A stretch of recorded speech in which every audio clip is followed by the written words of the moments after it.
داخله البلكونه في امان الله، ابص كده واتفقد احوال الفراخ، اشوفهم بقى عايزين ميه اكل مش عارف ايه، ببص بعيني كده بضرب بعيني كده لقيت فيه مستعمره دود.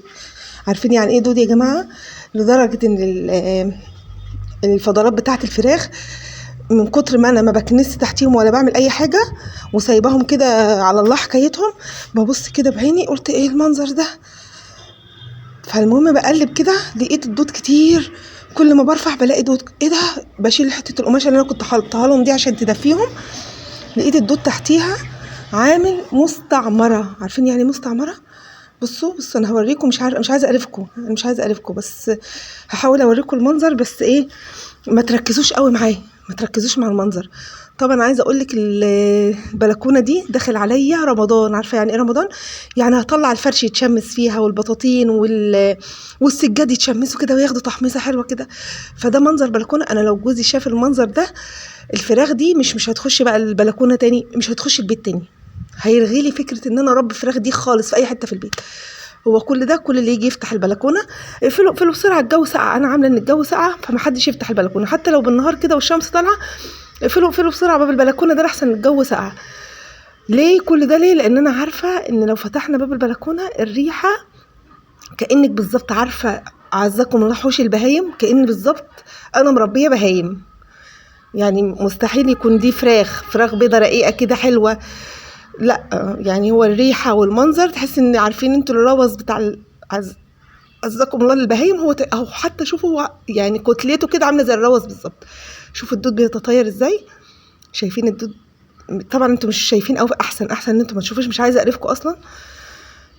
فالوضع صعب، وطبعا لازم كل المنظر ده يخلص النهارده، اتخلص منه النهارده فورا باي طريقه كانت، باي طريقه من الطرق.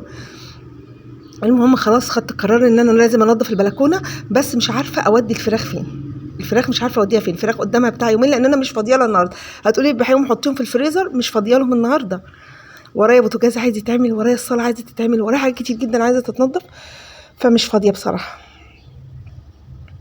المهم قررت ان انا هوديهم بقى لحد ينظفهم لي ويعملهم لي ويبعتهم لي، مع ان الحد ده اكيد هياخد مبلغ، يعني هياخد على كل فرخه مثلا بتاع 10 جنيه ولا 15 جنيه ولا حاجه. هم قولي 10 جنيه مثلا بالميت 10 جنيه، وهم 100 وهم 13، يعني هياخد عليهم 130 جنيه.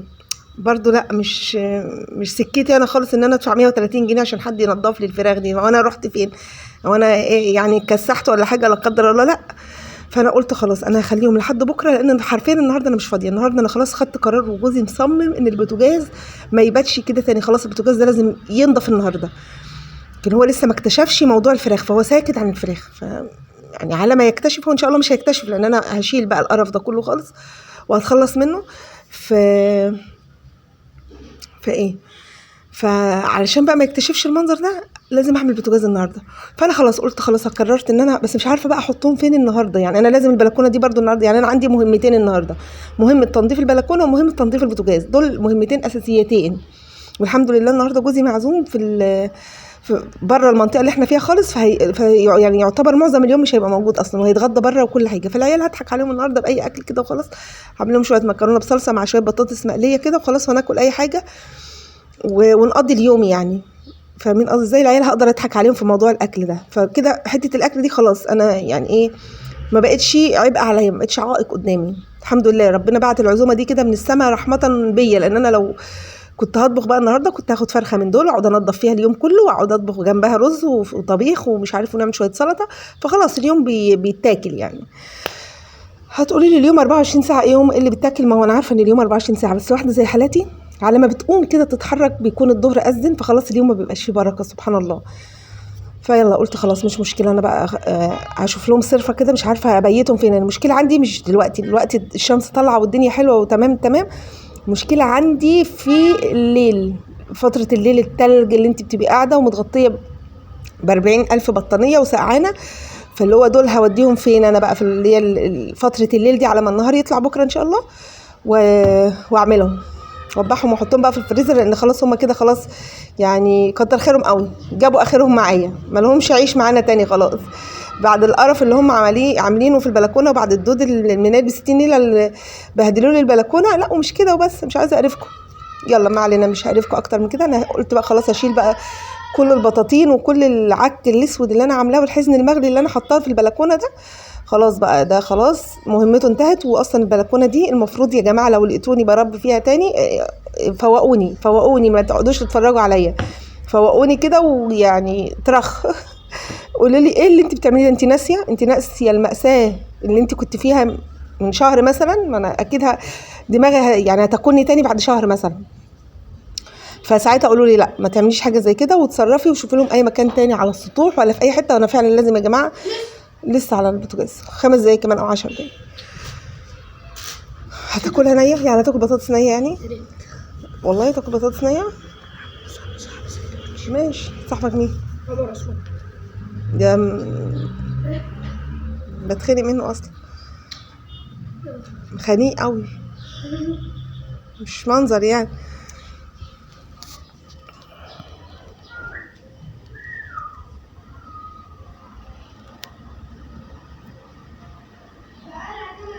لسه قدامها بتاع 10 دقايق يا احمد بالظبط. 10 دقايق. فيلا بقى يا جماعه يعني لا مفيش حاجه. تقديرا بقى للمجهودات الرهيبه يا ابني. بس خلاص ابوظ لي الفيديو، يلا العب بره.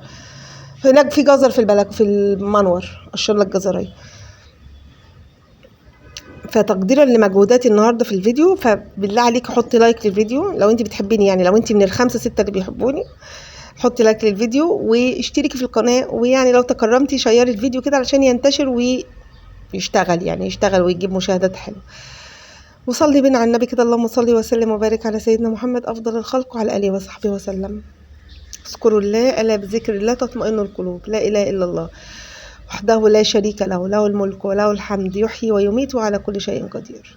القناه جديده يا ولاد بقى، وعايزين همتكم معانا كده، عايزين بسرعه قبل رمضان ان شاء الله، انا متفائله خير نكون خلصنا بقى الشروط. ايه هي الشروط علشان يبدا ان هي ينزل عليها ربح يعني؟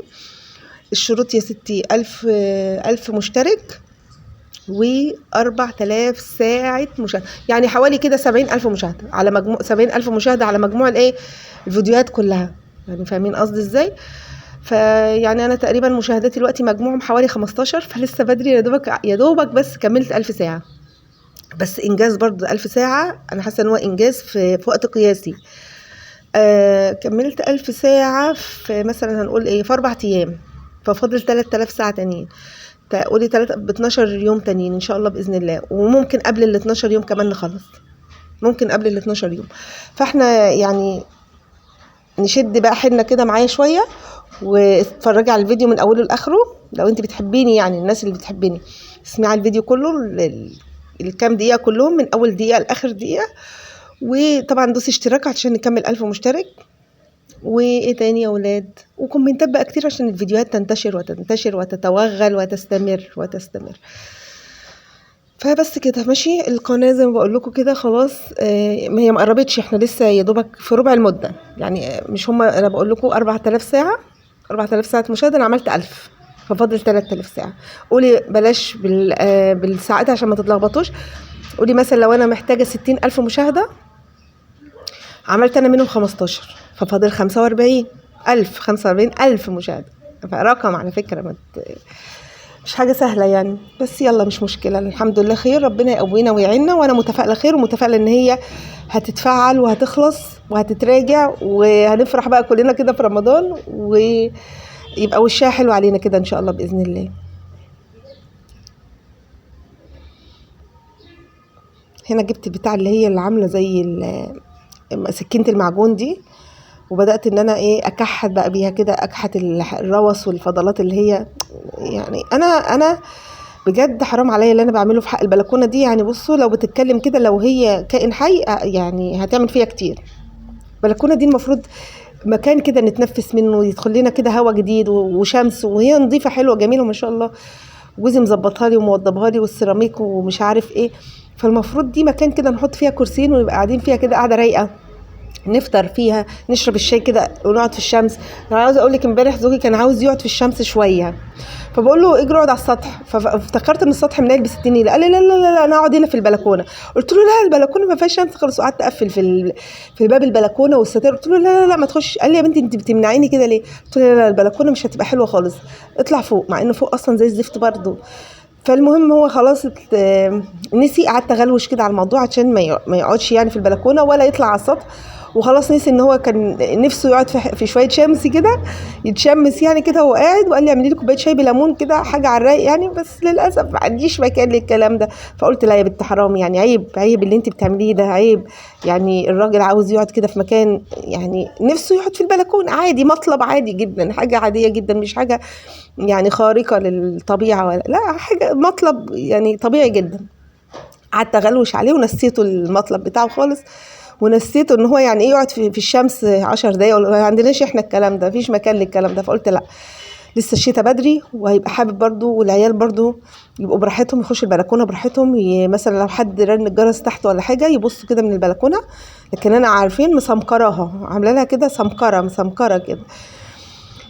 فلا ما ينفعش طبعا، لازم تنضف. و يعني حتى لو مش هنحط فيها كراسي ولا بتاع، نحط فيها موكيتة كده ولا سجادة ولا اي حاجة تبقى قاعدة حلوة يعني. او حتى بلاش ان هي قاعدة، تبقى اي حد يقدر ان هو يخش في اي وقت، يبقى الارضية بتاعتها نظيفة كده وحلوة. حتى انا لما باجي انشر الغسيل ما بعرفش انشر اصلا، ما بعرفش. فلا ما ينفعش كده ابدا يعني، ما ينفعش. رحت بقى زي ما انتم شايفين كده. هتقولي لي ايه القرف ده، بتمسكي الحاجات بايدك؟ طب انا اعمل ايه؟ انا عايزه انجز. قولي لي البسي جلافزات ولا بتاع، ما عنديش جلافزات، انا لسه هشوف بقى جلافزات، عايزه انجز وخلاص يعني. فقلت خلاص بقى هشيل الحاجات دي كتيره، لقيتها ان هي كتير. انا كنت مفكره ان هم هيجوا جردلين ولا حاجه، لقيتهم لا، ده انا رحت مطلعه جردلين ورحت عامله جردلين تاني ومطلعاهم، ولسه في تاني ولسه في تاني. نشوف الشمس، شوفوا يا عيني الفراخ اول ما لقيت الشمس دخلت كده اتكومت حوالين الشمس ازاي. اي كائن حي في الدنيا في الشتاء بيحب الشمس طبيعي يعني. وانا على فكره واحده من الناس برضو بحب الشمس جدا، بحب اتشمس كده في الشمس جدا في الشتاء عادي. ممكن افضل قاعده طول النهار في الشمس، اعمل كل مصالحي وانا قاعده كده. بس فين بقى، فين الوقت للكلام ده؟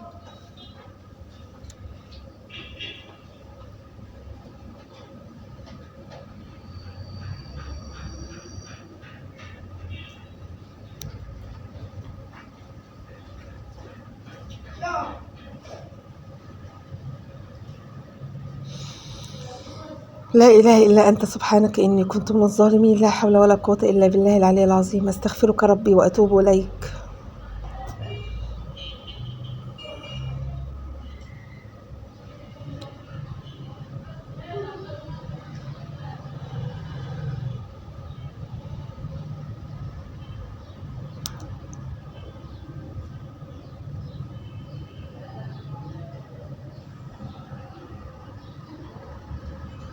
عارفين رجلي بتاع اللي تحتيه، الطينه اللي تحتيه دي عملت طينه لدرجه ان رجلي بتغرس فيها، مش عارفه اشد رجليا. ليه كده؟ ليه اللي انا بعمله في نفسي ده؟ ليه؟ ليه وعشان ايه يعني؟ ايه الاستفاده الرهيبه اللي انا هستفيدها من العكعكه اللي انا فيها دي؟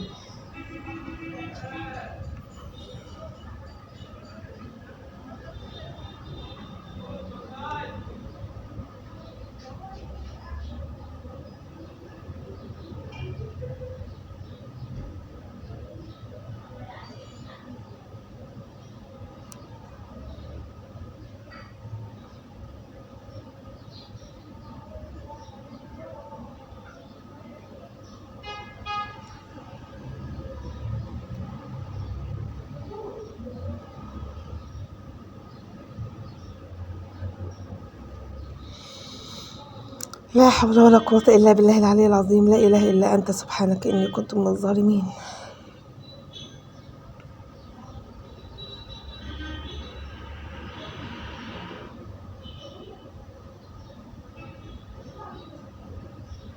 أنا بقى كنت شلت جردلين وجبت واتنين تانيين لسه، ولسه برضو الأرضية مليانة. ليه؟ لأن كنت بحاول تراب كتير قوي، كنت بقعد أجيب تراب وأحط فوق بعضه لحد ما خلاص بقى يعني بقى طينة، بقى عجينة كده والله. يا رنا، يا رنا،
لسه يا احمد قدامه 5.